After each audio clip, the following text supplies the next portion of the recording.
할랜드파크 주택 화재 현장에서 어제 오전 숨진 채 발견된 남성 2명의 신원이 확인됐는데요. 레이카운티 검시관 사무실에서 실시한 부검 결과 두 사람은 형제간으로 모두 다발성 총상으로 사망한 것으로 전해집니다. 이들의 사망 원인과 화재 경위에 대해서는 당국이 여전히 조사 중입니다. 노스웨스턴 뮤추얼의 새로운 연구에 따르면 거의 모든 시카고의 학부모가 자녀의 대학 등록금의 절반 이상을 부담할 것으로 예상했습니다. 학교에서 무료 및 할인 급식을 받아온 학생들은 이번 여름방학 동안 노던 일리노이 푸드뱅크를 통해 무료로 점심을 제공받을 수 있습니다.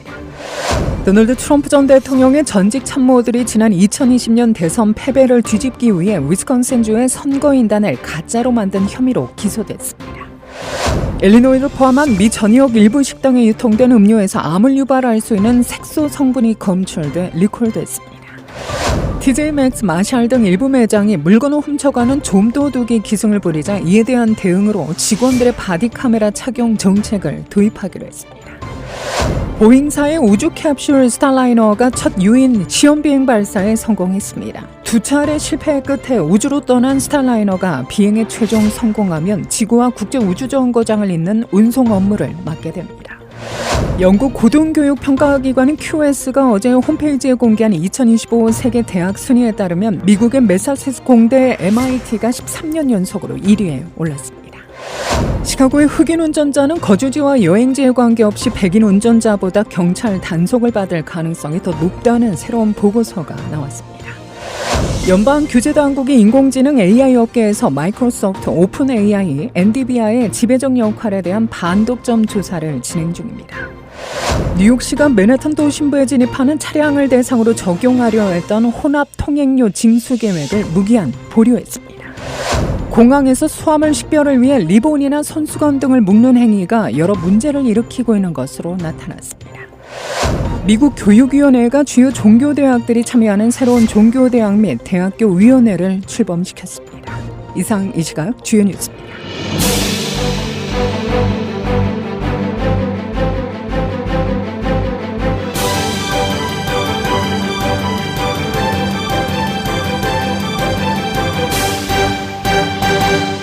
할랜드파크 주택 화재 현장에서 어제 오전 숨진 채 발견된 남성 2명의 신원이 확인됐는데요. 레이카운티 검시관 사무실에서 실시한 부검 결과 두 사람 모두 다발성 총상으로 사망한 것으로 전해집니다.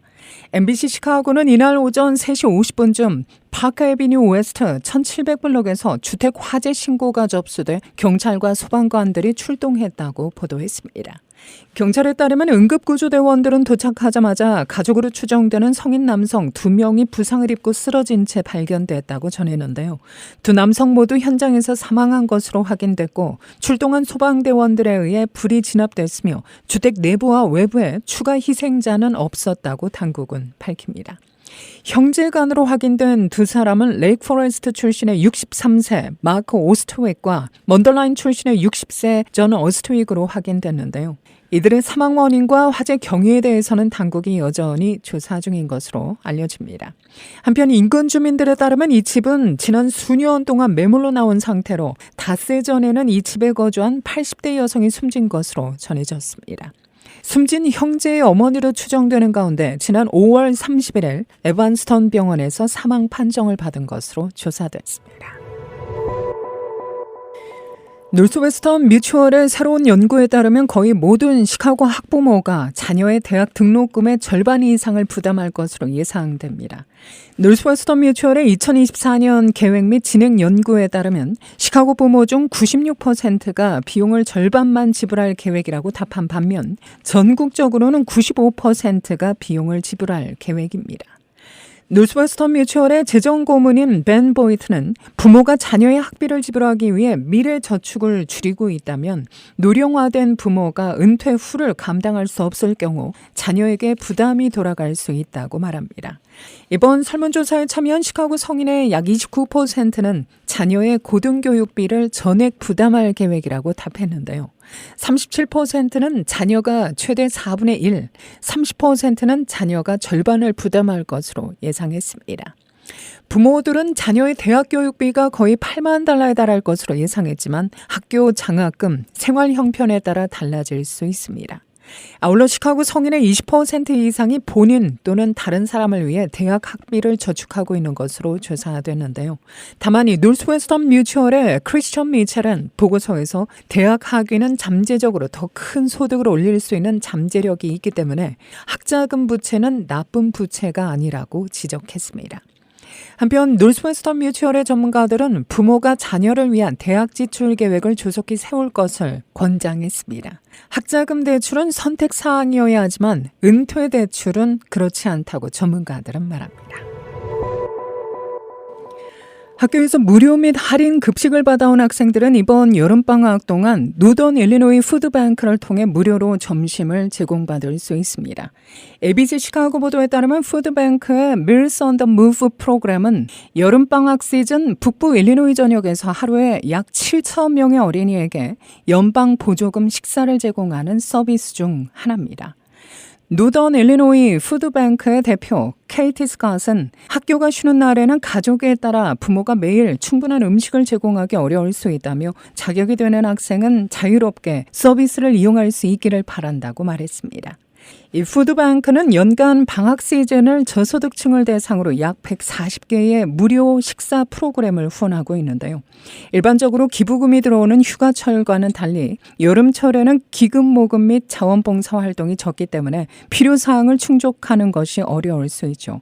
게다가 인플레이션으로 인해 그 필요성이 그 어느 때보다 커진 상황인데요. 여름철 자원봉사자 부족 문제를 해결하기 위해 푸드뱅크에서는 자원봉사자들이 친구와 가족을 데리고 올 수 있도록 장려하고 있으며 이들이 단골이 되기를 기대하고 있습니다. 노던 일리노이 푸드뱅크의 여름 점심 프로그램에 대한 보다 자세한 내용은 Meals on the Move 웹사이트를 방문하면 됩니다. 또한 일리노이주 교육위원회 급식 프로그램에 대한 자세한 정보는 800-359-2163으로 전화해 문의할 수 있습니다.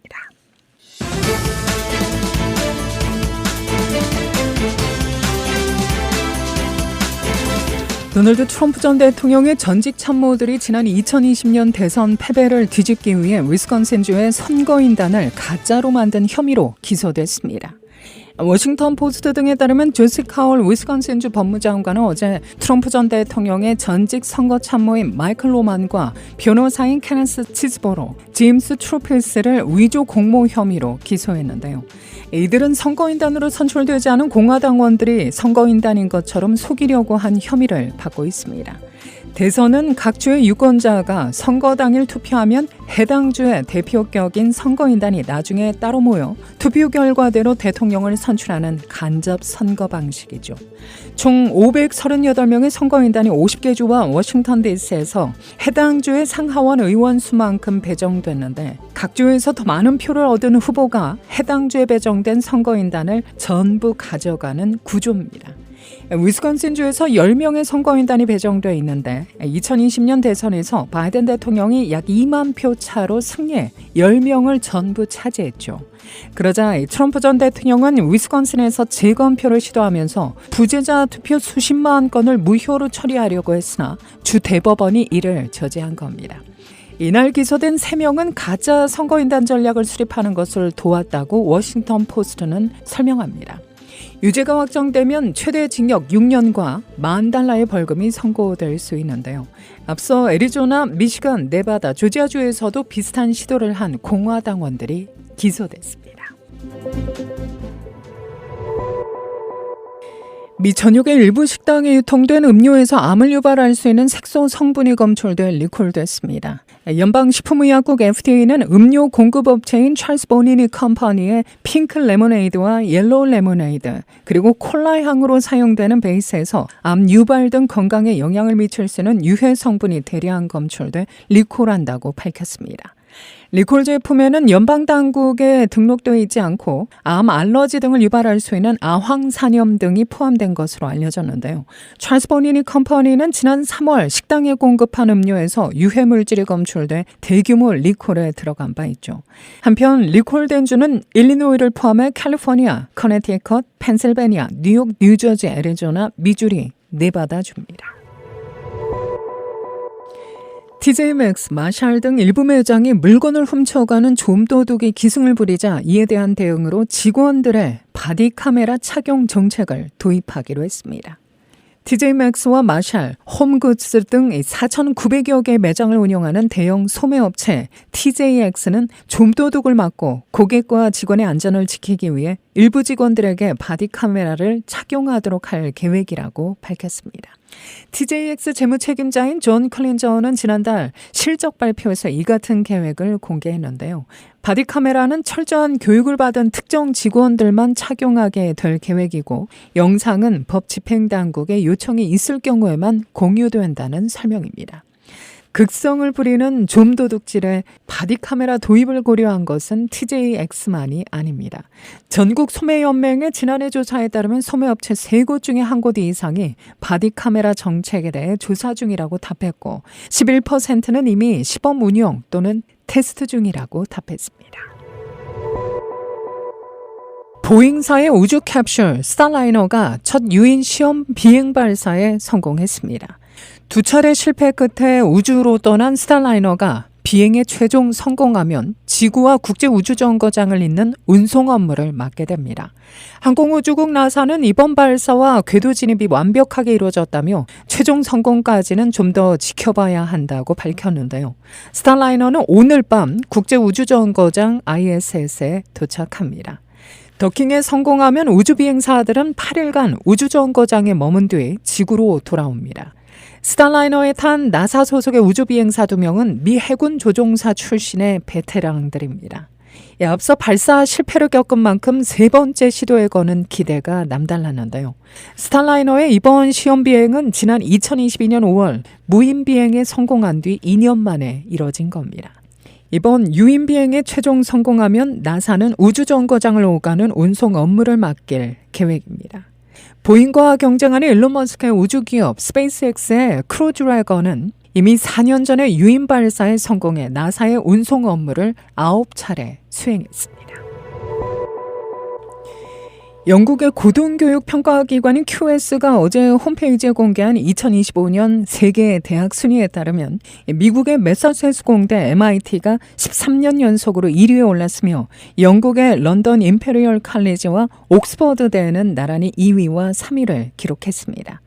아시아권 대학 중에서는 싱가포르 국립대가 8위로 가장 순위가 높았는데요. 또 중국 베이징대가 14위, 싱가포르 난양공대 15위입니다. 영국 파이낸셜 타임스에 따르면 전년도보다 순위가 하락한 대학 비율은 미국과 영국, 일본 등 선진국에서 대체로 높았습니다. 미국 대학 중에서는 67%, 영국이 58% 순위가 내려간 반면 인도는 9%, 중국은 16%만이 지난해보다 순위가 하락했습니다. 한국의 경우 순위가 낮아진 대학 비율은 35%로 전년도와 같거나 더 높은 평가를 받은 대학이 상대적으로 많았는데요. 한국의 대학들은 전년도에 비해 약진한 것으로 보입니다. 서울대가 31위로 한국 대학 중에 가장 높았습니다. 2024년 평가에서 41위였던 서울대는 이번에 10계단 상승하면서 32위, 일본 도쿄대 등을 앞질렀는데요. 이외에도 카이스트가 56위에서 53위로, 또 연세대가 76위에서 56위로, 고려대가 79위에서 67위, 포항공대가 100위에서 98위로 모두 순위가 올랐습니다. 2025년 QS 세계대학 순위는 세계 105개 고등교육 체계에 속한 대학 1,500곳 이상을 대상으로 매겨졌습니다. 시카고의 흑인 운전자는 거주지나 여행지에 관계없이 백인 운전자보다 경찰 단속을 받을 가능성이 더 높다는 새로운 보고서가 나왔습니다. 시드니 대학교, 코넬 대학교, 러거스 대학교, 일리노이 대학교, 시카고 캠퍼스 연구진은 이런 내용을 담은 연구 결과를 어제 발표했는데요. 이 연구는 경찰 데이터를 조사하고 교통 카메라 및 교통 모델을 만드는 회사에서 새로 입수한 데이터를 비교한 겁니다. 이번 보고서에 도로 사용자, 교통 위반 딱지 및 경찰 정지의 인종 구성의 전체 결과는 국립과학원 회보에 게재됐는데요. 이번 연구에 따르면 흑인과 백인 운전자는 50대 50으로 고르게 분포된 거리에서는 흑인 운전자가 경찰 정지 및 범칙금 부과 건수의 약 70%를 차지하는 것으로 보입니다. 이 연구에 따르면 운전자의 절반이 백인인 경우 백인 운전자가 관련된 정차 건수는 20% 미만이었습니다. 또한 흑인과 백인 비율이 50대 50인 지역에 과속 단속 카메라가 있는 경우 흑인 운전자가 티켓의 54%를 차지할 것으로 예상됐는데요. 코넬 연구자들은 이 데이터가 불심 검문을 새로운 차별 전술로 대체해야 하는 교통 단속의 인종적 편견을 보여준다고 밝혔습니다. 뉴욕시가 맨하튼 도심부에 진입하는 차량을 대상으로 적용하려 했던 혼잡 통행료 징수 계획을 무기한 보류했습니다. 캐시 호컬 뉴욕주지사는 어제 기자회견을 열고 혼잡 통행료 징수 프로그램을 무기한 중단하라고 뉴욕 메트로폴리탄 교통국에 지시했다고 밝혔습니다. 호컬 주지사는 환경이 변화했고 우리는 5년 전 결정된 수사가 아닌 현장에 기반한 사실에 대응해야 한다며 여유가 있는 사람이라면 $15가 큰 의미가 없을 수 있지만 서민층이나 중산층 가게에는 큰 타격이 될 수 있다며 고금리 압박 속에서 서민층과 중산층 뉴욕 시민들에게 추가로 부담을 주거나 회복에 방해가 되는 것을 만들 수 없다고 말했습니다. 앞서 뉴욕시는 맨하튼 중심부에 진입하는 차량을 상대로 $15의 통행료를 징수하는 방안을 확정하고 오는 6월 30일부터 시행에 들어갈 계획이었죠. 마련된 재원은 노후화된 지하철 노선을 보수하는 등 대중교통 시스템 확장 등에 사용하기로 한 바 있습니다. 공항에서 수화물 식별을 위해 리본이나 손수건 등을 묶는 행위가 여러 문제를 일으키고 있는 것으로 나타났는데요. 더블린 공항 관계자는 수화물에 부착된 리본끈이나 손수건 또는 넥타이 때문에 수화물이 컨베이어 벨트에 도착하는 과정이 지연된다고 밝힙니다. 수화물 검색대에서 리본으로 묶인 수화물들이나 또 부착된 스티커들이 자동 스캔을 어렵게 만들어 결국 수동 처리 과정을 거치면서 시간이 지연될 뿐더러 수화물이 정상적으로 항공기에 실리지 않을 수 있다고 설명했습니다. 한편 공항 관계자 측은 수화물 손상을 줄이기 위해서는 내구성이 좋은 패브릭 소재의 여행 가방을 선택하는 것이 좋으며 바퀴는 위로 가게 올리는 것이 도움이 된다고 조언했습니다. 인간이 H5N2 조류 인플루엔자 바이러스에 감염된 사례가 처음으로 확인되었다고 세계보건기구가 밝혔습니다. 로이터통신에 따르면 WHO는 멕시코 거주자에게서 이 바이러스를 검출했다며 치명적인 인체 감염 사례라고 설명했는데요. WHO는 세계에서 인간이 H5N2 바이러스에 감염된 것이 확인된 사례는 이번이 처음이라면서 바이러스에 노출된 경로는 아직 알 수 없다고 전합니다. 이어 멕시코 가금류에서 H5N2 바이러스가 발견된 적이 있다고 설명했는데요. 그러나 현재 이 바이러스가 일반 대중에 미치는 위험도는 낮은 것으로 평가된다고 덧붙였습니다. 인공지능 AI 칩 선두주자 엔비디아가 시가총액 $3조 진입하며 시총 2위 자리에 올랐습니다.